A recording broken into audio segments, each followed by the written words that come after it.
ஏண்டா நீ வேலை பார்க்குற அந்த கம்பெனியில் இந்த மாதம் மட்டும் லீவ் யாருக்கும் கிடையாது, சண்டே எல்லாரும் வரணும், வீக்லி ஆஃப் யாருக்கும் கிடையாதுன்னு அனௌன்ஸ் பண்ணியிருக்கிறாங்க.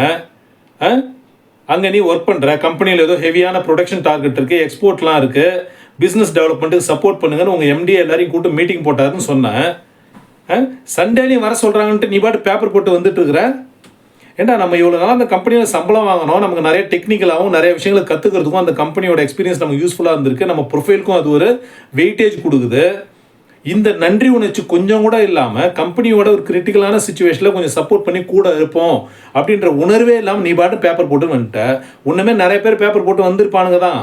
ஆனால் அந்த சண்டேலாம் அந்த கம்பெனிக்கு சப்போர்ட்டிவாக இருந்தாங்கல்ல, அவங்களுக்கெல்லாம் பாரு அடுத்த மாதமோ இல்லை அதுக்கு அடுத்த மாதமோ கண்டிப்பாக கம்பெனியில் ஒரு நல்ல இன்சென்டிவோ நல்ல ப்ரொமோஷனோ இல்லை அவங்களுக்கு வந்து ஒரு பெர்மனன்ட் ஜாபோ இல்லை ஏதாவது நல்ல ஒரு இன்க்ரிமெண்ட்டோ கண்டிப்பாக கொடுப்பாங்க பாரு. கம்பெனிக்கு ஒரு பிரச்சனையான நேரத்தில் உறுதுணையாக இருக்கிறவங்கள தாண்டா கம்பெனி கூட வச்சுப்பாங்க, அவங்கள தாண்டா ரெக்கக்னைஸ் பண்ணுவாங்க. எவ்வளோ வேலை செஞ்சாலும் பாராட்ட மாட்டாங்க, மேலே வேலை வாங்கிட்டு இருக்காங்கன்னு மட்டும் சொல்லிட்டு இருக்கல. அப்போ நீங்கள் வேலை செஞ்சதுக்கான அங்கீகாரம் கிடைக்கணும்னா என்ன செய்யணும்? கம்பெனியோட ட்ரபிள்சம் சுச்சுவேஷனில் அவங்க கூட நிற்கணும். இதெல்லாம் புரிஞ்சிருக்கணும். இதெல்லாம் பிஸ்னஸ் பண்ணுறவங்களுக்கு புரியும். உனக்கு எங்கே புரிய போகுது சொல்ல? எங்கேயாவது ஒரு 100 ரூபா மேலே கொடுத்தாங்கன்னா அங்கே போயிடுவேன், இன்னொரு இடத்துல 100 ரூபா மேலே கொடுத்தாங்கன்னா அங்கே போயிடுவேன். இப்படியே போயிட்டு இருந்தால் என்னடா அவருக்கு கேரியரு? நியாயமாடா இதெல்லாம்?